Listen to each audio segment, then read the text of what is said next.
19 वर्ष की आयु और केवल 2.5 साल का सेना में अनुभव लेकर के 18 ग्रेनेडियर्स रेजिमेंट के सूबेदार मेजर योगेंद्र साहब घातक फोर्स कमांडो प्लेटून में शामिल हो गए, जिनका निशाना था टाइगर हिल पर कब्जा। टाइगर हिल विशेषकर द्रास सेक्टर की सबसे ऊंची चोटी थी, जिसने पूरा नेशनल हाईवे 1 अल्फा जो श्रीनगर टू लेह पूरा ब्लॉक किया हुआ था। तो रास्ता एक ही था छोटा सा, उससे हम चल रहे थे तो पत्थर फिसले, हमारी भी आवाज हुई, तो उस तरफ और इस तरफ उनके बंकर थे, वो हमें नहीं दिखाई दिए। और इस प्रकार हम 5 घंटे तक लगातार फायर करते रहे।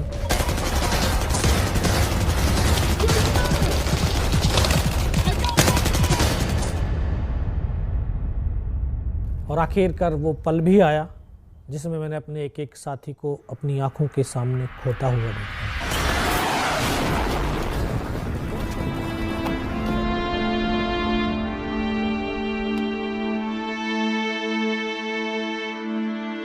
जैसे हम वहाँ जाने लगे तो वहाँ से जैसे हरकत हुई, शायद मेरा मूवमेंट उनको दिखाई दे गया होगा, तो उन्होंने सीधा ग्रेनेड फेंका। तो मैं जैसे खड़ा था एकदम से खड़े नीचे गिर गया।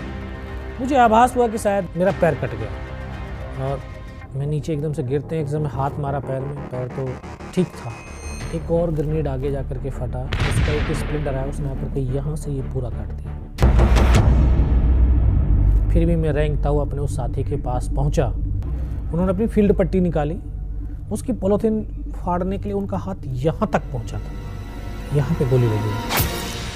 तो ये खून का फव्वारा छूटा है और पीछे की तरफ लेटते चले। फिर जो मेरी बगल में से बैठा हुआ था मेरा जो साथी था, उसको ऐसे सीने में बस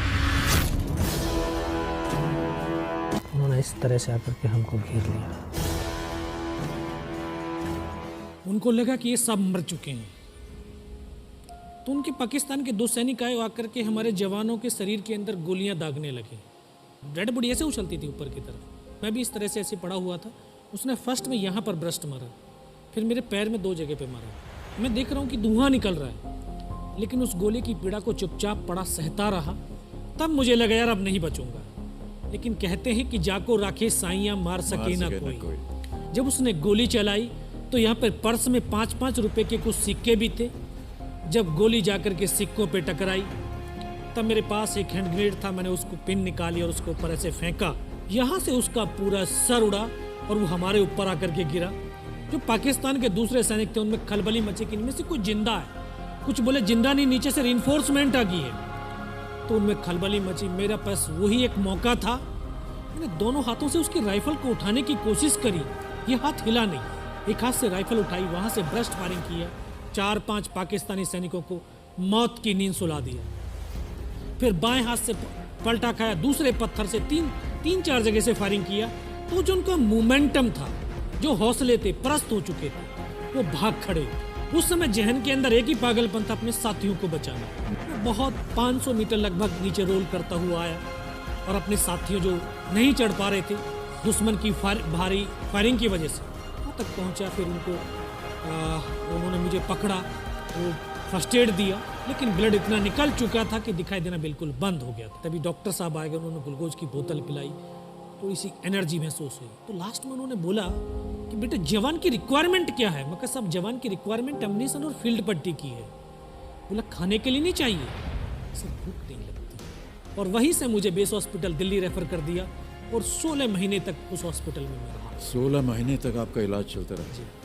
और वहीं पर हॉस्पिटल में ही मुझे पता चला कि 15 अगस्त 1999 को जब ये परमवीर चक्र का जो अनाउंसमेंट हुआ, तो वो वहाँ पर ही मुझे पता चला।